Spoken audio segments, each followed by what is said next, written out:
என்னங்க யாரு கேட்டா இப்போ நீங்க ஹிஸ்டரி எடுத்து பார்க்கணும். தயவு செஞ்சு ஈஸியா மறந்துடக்கூடாதுங்க.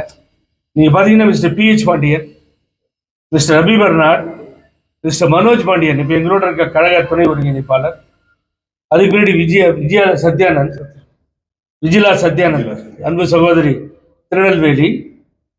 அவங்கெல்லாம் பார்த்தீங்கன்னா இங்கே வந்து நட்ரஜின்னு ஒருத்தர் இருந்தார், கிறிஸ்டியன். அவர் பேர் வந்து ஜெய்சிங் ஜெய்சிங் தேவராஜ் நட்டர்ஜி அவர் இருந்தார். ராஜா ராஜ நிர்மல் சாமராஜ் இவங்க எல்லாம் பார்த்தீங்கன்னா பல பொறுப்புகளில் எம்பியா எம்எல்ஏவா கண்டினியூஸாக இருந்தவங்க எல்லாமே கிறிஸ்டியன்ஸ். நான் கோட் பண்ணிட்டு இருக்கேன். நான் எந்த தூத்துக்குடியில் உட்காந்து பேசுறேனோ I think that is the most of the people from Christians. சாம்ராஜ்யம்னு சொல்லுவோம் நான். இங்கே அவங்க அதிகமாக இருக்காங்க, அந்த மக்கள் வாடுறாங்க. அவங்களுக்கு எவ்வளோ முக்கியத்துவம் அம்மா கொடுத்துருக்காங்கிறத தெரிஞ்சுக்கணுங்கிறதுக்காக தான் நான் சொல்கிறேன். இன்னும் நான் பழகினதுல இவங்களாம் கொஞ்சம் தெரியும். எனக்கு சீதா செல்லப்பாண்டியனை பற்றி புரியும்.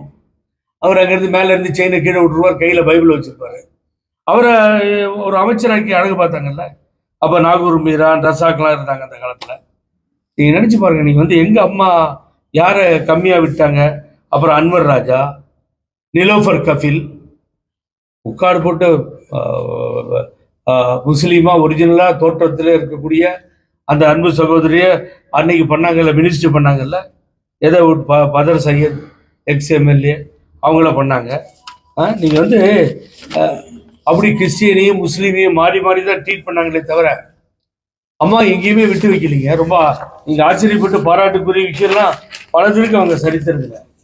திருச்சியில் போய் தலித் ஏழுமலைன்ற பேரில் நிறுத்தாங்க கேண்டிடேட்டை, பொது தொகுதி அது.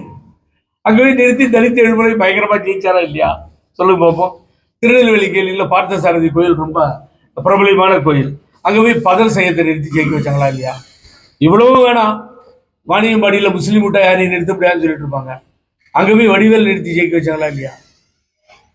பாகிஸ்தானில் கூட பரமசீதனை நிறுத்தி ஜெயிக்க வைக்கக்கூடிய ஆற்றல் பெற்ற தலைவியாக தான் நாங்கள் பார்த்தோம். ஆகவே இந்த நேரத்தில் தேவையில்லாத விஷயம் இந்துத்துவான்னு ஒரு குறுகிய அமைப்புக்குள்ள தயவு செய்து கொண்டு வர வேண்டாம். நாங்கள் ஒத்துக்கவே மாட்டோம். அவர்கள் இந்துத்துவா அப்படிங்கிறது இந்துக்கும் அவருங்க தான் தலைவி, கிறிஸ்டியனுக்கும் அவங்க தான் தலைவியாக இருந்தாங்க, மாற்றங்கள் இல்லை. அதே மாதிரி முஸ்லீமையும் அவங்க வந்து எல்லாம் என்னென்ன செய்யணுமோ அத்தனையும் செய்து அவர்களுக்கு வேண்டிய உதவிகளையும் செய்தார்கள். அந்த பள்ளியில தான் படித்தார்கள். பிஷப் காட்டன்லையும் சர்ச்சு பார்க்லையும் அவங்க படித்ததை நம்ம மறந்துடக்கூடாது. ஆகவே அதுக்கு தான் அவர்கிட்ட சொல்கிறேன், இது தேவையில்லாத ஒரு சப்ஜெக்ட்.